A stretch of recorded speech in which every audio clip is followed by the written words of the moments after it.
जब भगवान श्री राम माता सीता और लक्ष्मण के साथ अयोध्या से वनवास के लिए निकले तो केवल एक राजकुमार नहीं, धर्म स्वयं वन की ओर बढ़ चला। अयोध्या पीछे छूट गई, महलों की चमक मिट्टी में बदल गई और सामने था घना वन और गंगा का पवित्र तट। इसी तट के पास निषादों का राज्य था, श्रृंगवेरपुर। इस राज्य के राजा थे निषाद राज। निषाद राज कोई साधारण राजा नहीं थे। वे वन में रहने वाले थे, पर उनका हृदय सच्चे प्रेम और धर्म से भरा था। वे बचपन से श्री राम को जानते थे। उन्होंने राम को राजकुमार के रूप में नहीं, एक सच्चे मनुष्य के रूप में पहचाना था। जब उन्हें समाचार मिला कि श्री राम वनवास में जा रहे हैं, तो उनका हृदय कांप उठा। वे तुरंत गंगा तट की ओर चल पड़े। जैसे ही निषाद राज की दृष्टि श्री राम पर पड़ी, वे स्वयं को रोक न सके। आंखों से आंसू बहने लगे। उन्होंने आगे बढ़कर कहा, प्रभु, आज आप राजमहल छोड़कर वन में आए हैं, पर मेरे लिए आज भी वही हैं जिन्हें मैं अपना मानता हूं। निषाद राज ने श्री राम को अपने राज्य में विश्राम करने का आग्रह किया। उन्होंने अपने लोगों से कहा, आज ये वन, ये जल, ये अन्न सब राम के लिए है। पर निषाद राज के मन में एक भय भी था। वे जानते थे कि वन में राक्षस हैं, लुटेरे हैं और अनेक संकट हैं। उन्होंने लक्ष्मण को धनुष बाण के साथ देखा और सोचा, कहीं कोई अनिष्ट प्रभु को ना छू जाए।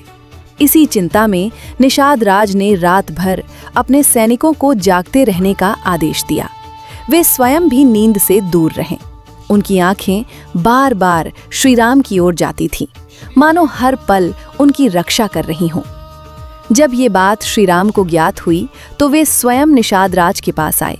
श्री राम ने कहा, निषाद राज, तुम्हारा ये व्यवहार राजा का नहीं, एक सच्चे मित्र का है। ये सुनकर निषाद राज का हृदय भर आया। उन्होंने कहा, प्रभु, आज समझ आया कि सच्चा राजा सिंहासन से नहीं, धर्म से पहचाना जाता है। प्रभात का समय आया। गंगा का जल सूर्य की किरणों से चमक रहा था। श्री राम को गंगा पार करनी थी।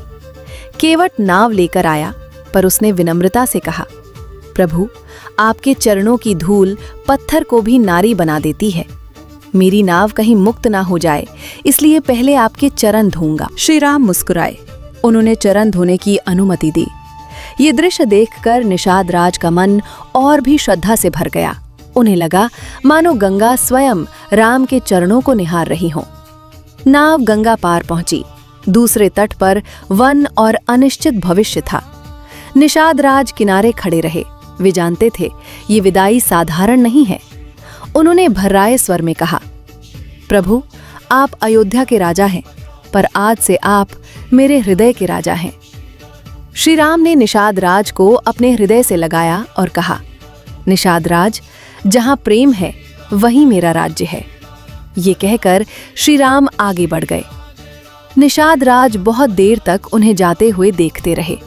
गंगा बहती रही, वन शांत रहा और निषाद राज के हृदय में ये विश्वास गूंजता रहा, धर्म कभी अकेला नहीं होता। जहां सच्ची भक्ति होती है, वहां भगवान स्वयं मित्र बन जाते हैं।